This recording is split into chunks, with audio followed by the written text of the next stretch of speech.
As we've established so far, real walking provides the best and most natural experience, quickly followed by redirected walking, since both give you the feeling of moving around as you would in the real world. And that's actually what you're doing. However, when you have limited physical space and you don't have the time or budget to get all the technical things down perfectly for redirected walking, you may need to opt for another solution. This is where all of the artificial types of locomotion come in. In this video, I'll be diving a little deeper into walk in place. So let's go ahead and get started. Walk in place uses the natural movement of either swinging your arms or moving your feet up and down to physically walk in place. If you're using the variation where you swing your arms, you do this while holding down a controller button. If you're using the variation where you move your feet to walk in place, you'll need to wear tracking sensors on your feet. The idea is that this would feel closer to a more natural walking motion and would thus reduce the risk of motion sickness. As with all of the types of locomotion that I talk about, I conducted usability testing research with actual humans in order to validate my assumptions about the ease of use as well as how effectively they reduce the risk of motion sickness. You do get the benefits of sixth-off immersion without the physical space limitations, and there's a very low learning curve since we usually learn to march in place when we're kids. It also feels closer to real life than some of the other types of artificial locomotion.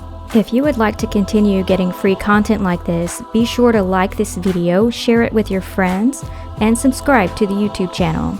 And if you have a moment, comment in the videos. That will really help me know what's important to you as I create more content. While walk in place seems like it would be the next best alternative, my research says otherwise. It's more physically tiring than natural or redirected walking since it's a less natural motion and takes more physical effort to stay in place. That less natural movement tends to increase difficulty in turning and decreases accuracy of movement. When using the variation where you move your feet while trying to stay physically in place, people tend to feel unstable, as if they're going to fall. Whereas with the version where you swing your arms, there's more of a risk of motion sickness since it becomes less like natural walking and more like continuous virtual locomotion. We'll talk more about that in a future video. While conducting the research on the swing arm variation, I did ask people to also move their feet to see if that helped with the motion discomfort. Then that feeling of instability came back into play. And last but still most importantly, this may not be an option for those susceptible to motion sickness or those with physical motor function impairments in their arms, legs, or shoulders, whether temporary or permanent. Walk in place is best used when moving around small virtual spaces since your arms or legs can become tired from overuse, unless of course the purpose of your experience is exercise or physical training. And walk in place is best used when real walking or redirected walking are not an option, but you still need to give people the sense of time it takes to move around in an area, such as during training or a timed challenge within a limited physical space. As for my recommendations, keep accessibility in mind with your target audience. Use head rotation to define the direction of walking, not the controller or the sensors, in order to reduce the risk of motion sickness. Blur the periphery of the environment or give people the option to adjust these settings in order to reduce the risk of motion sickness. Give people time to practice in a sandbox area to get more comfortable with walk in place before starting the full experience. I'd like to say thank you to all of my Patreon supporters. It really does mean a lot and makes a big difference.